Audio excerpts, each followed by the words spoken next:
double, triple, ultra monster kill. Greetings from Pintpot. Today I'm going to be taking a look at Biolabs.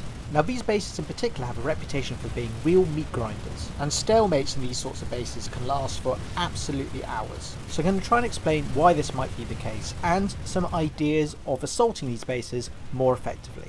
But to start off with, the basic overlay for Biolabs. Biolabs are very tall structures supported on massive legs. At the base of a structure is a shielded area where people can pull vehicles. This area is shielded and is effectively a no-go area for the attacker. If you enter this area as the attacker, say using a Sunderer with a gate shield diffuser, you will simply blow up. Now at the top of the legs is the biodome proper.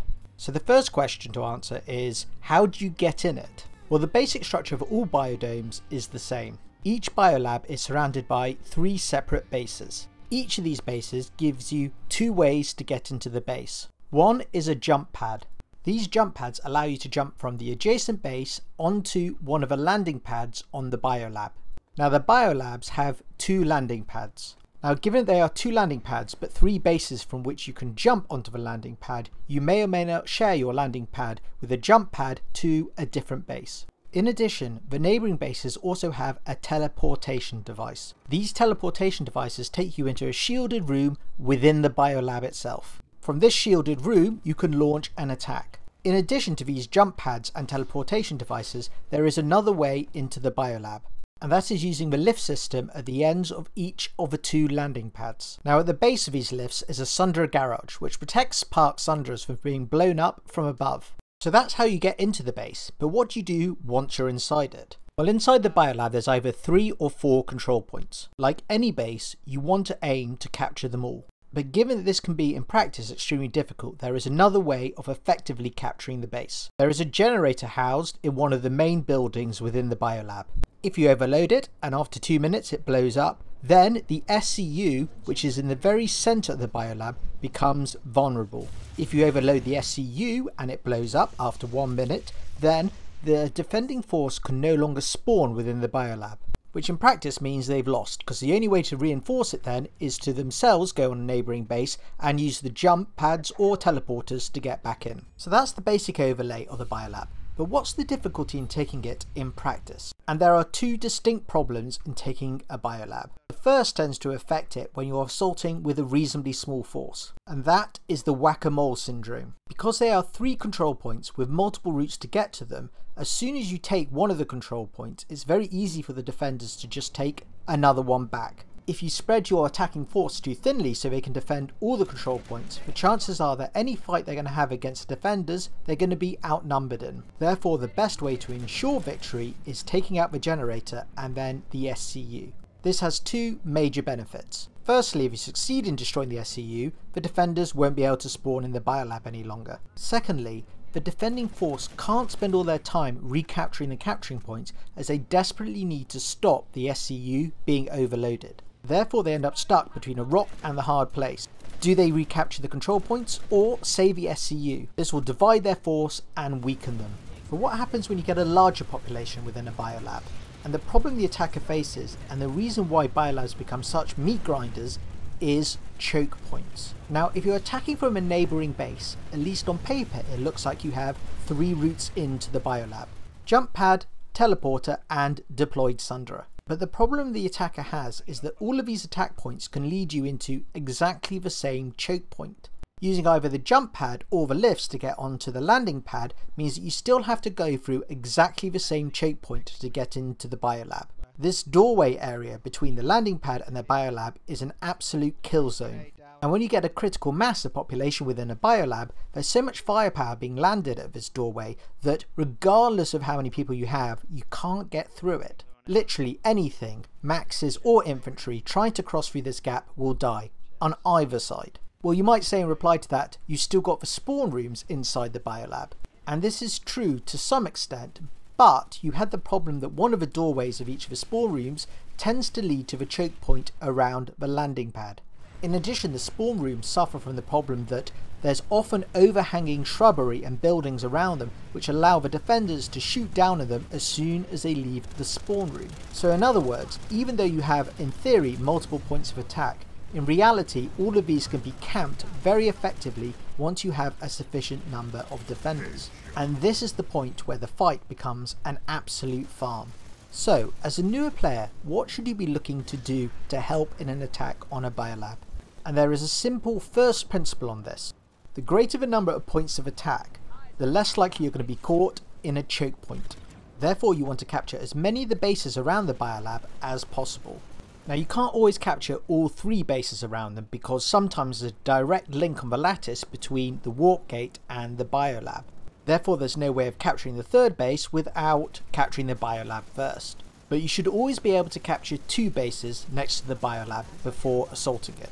This has the advantage of potentially doubling the number of points you can attack from. In addition, you want to have deployed Sunderers at both Sunderer garages underneath the landing pads if possible. And the principle in terms of the attack is that as soon as you spread out defenders among these multiple points, then you try and use an armoured push using maxes and other support infantry to punch a hole straight through the defenders. As they've had to spread themselves out over a much wider area, it should mean the defenders are sufficiently weak that this can succeed.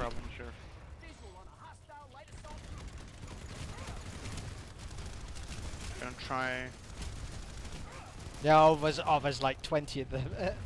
Once you're past the choke point, the whole point is to set up a defensible region around either control point or one of the generators inside one of the rooms. Now, as a defender, it becomes much more difficult to defend the biolab once this happens. This is because rather than concentrating all your firepower on one small region where the attackers are trying to break through, you have to spread your resources everywhere. Therefore, as a defender, it's imperative that if you see the attackers break through and capture either the generator room or one of the control points, to swarm them as quickly as possible.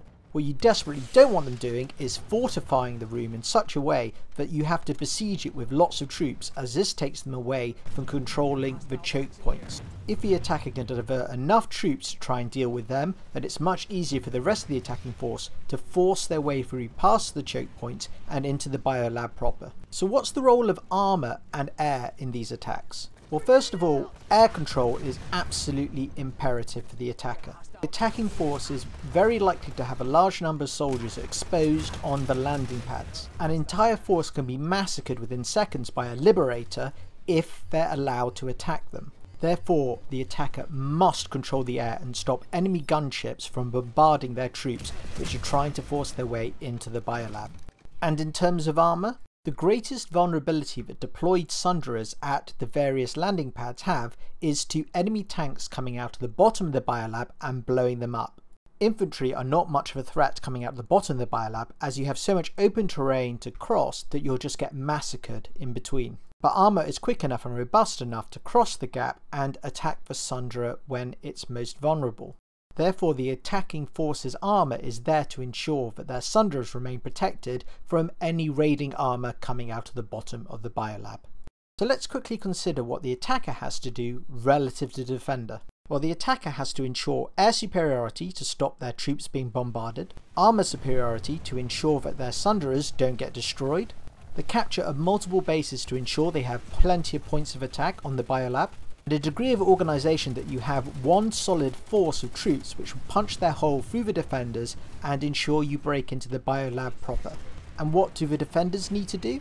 Camp the choke points and massacre anyone trying to come out. So in other words, it's a hell of a lot easier for the defender in terms of organisation and what you need to do relative to the attacker. The fight only gets really difficult for the defender once the attacking force have broken through the choke points and are all over the biolab. And this is why you see stalemates going on for hours and hours and hours. It's just fundamentally much easier to defend a biolab than it is to attack one. So in practice, what as a newer player should you be doing in a biolab? Well, from a purely practical standpoint, it's a good way to farm certs. Grab an engineer, put down an ammo pack and repair those maxes. Grab a medic, particularly out on the landing pad, and res all those people getting blown up left, right and centre all around you. But when it comes to assisting your side actually taking the biolab, ensuring that the bases around it are all captured and they are Sunderers deployed at both the Sunderer garages is the best thing you can do. Now, in my next episode, I'm going to be taking a look at tech plants.